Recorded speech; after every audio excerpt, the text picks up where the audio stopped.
In the early hours of a cold November morning, a police officer was driving alone along a highway in northern Minnesota.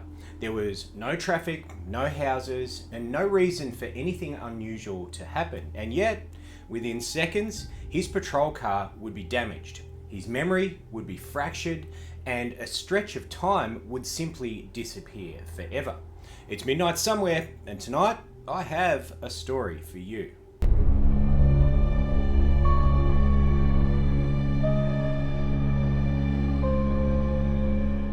Val Johnson was a deputy sheriff with the Marshall County Sheriff's Department. He was experienced, he was very well trusted, and he was known as a very careful and methodical police officer. On the night of August 27th, 1979, Johnson was assigned a routine patrol, a quiet shift along Highway 220 near the town of Warren in Minnesota. This area was remote, it was flat farmland, long empty roads, and nothing about the night suggested any sort of danger. Now, shortly after 1:40 a.m, Deputy Johnson was driving northbound in his patrol car. The radio was quiet, the road was clear, and visibility was also very good. Johnson noticed something ahead of him, off in the distance, a bright light that was quite odd to look at. At first, it appeared very stationary, low on the horizon. It wasn't flashing, it wasn't moving erratically, it was just simply sitting there. Now, as Johnson continued to drive forward, the light appeared to glow brighter, and he slowed down his vehicle, and at this stage, the light seemed to be directly in his path, hovering just above the road. Johnson later said that it didn't behave like an aircraft would. It made no sound at all, and it didn't move the way that anything normal should. As he was driving along and he was watching it, the light suddenly surged toward him. And all Johnson remembers is a blinding flash of light and then nothing at all. When he came to, his patrol car was stopped on the roadway, the engine was still running, the headlights were on, but the clock inside the vehicle now read 1:54 a.m.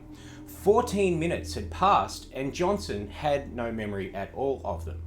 As Johnson attempted to radio for assistance, he realised that something was very wrong. The radio antenna on his car was bent sharply forward as if it was struck by some kind of force. Also, the windshield was cracked in a circular pattern directly in front of the driver's seat, and the hood of the car also had some fresh damage, and Johnson himself was also injured. Very weirdly, Johnson was bleeding from the corners of his eyes, and medical staff later documented that he had burns on his face consistent with intense exposure to light. His clothing was torn, and he complained about having headaches and bad nausea. And most disturbingly, he couldn't account for what happened during those missing 14 minutes. When other officers arrived at the scene, they photographed the vehicle, they documented the damage that was sustained, and they also interviewed Johnson repeatedly. There was no signs that there was any sort of collision found on the road, there were no debris, no skid marks, and there was no evidence of another vehicle being in play.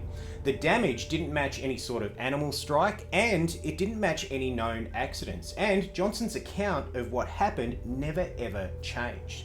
The incident was formally recorded in police reports, and Johnson wasn't reprimanded, he wasn't accused of any sort of misconduct, and he was also not dismissed as unreliable. In fact, he was removed from duty temporarily due to the injuries and also to the psychological impact. Now, doctors found no evidence of intoxication, there were no underlying medical issues or any sort of condition that Johnson had, and the event remained completely unexplained. Now, what disturbs investigators to this day isn't the light itself, it's the consistency. The damaged antenna bent forward, not backward, the windshield cracked outward, not inward, and the loss of time and the physical injuries. Everything suggests an encounter, but nothing explains one. Deputy Val Johnson never claimed to know what the object was. He never assigned any sort of meaning to it. He never speculated publicly. He only described what he experienced, and that was documented after. There was no follow-up explanation, no reclassification, no resolution, just a police report that ends without any sort of answers. On an empty road, during a routine patrol, something happened to a man whose job was to observe and report reality as it is.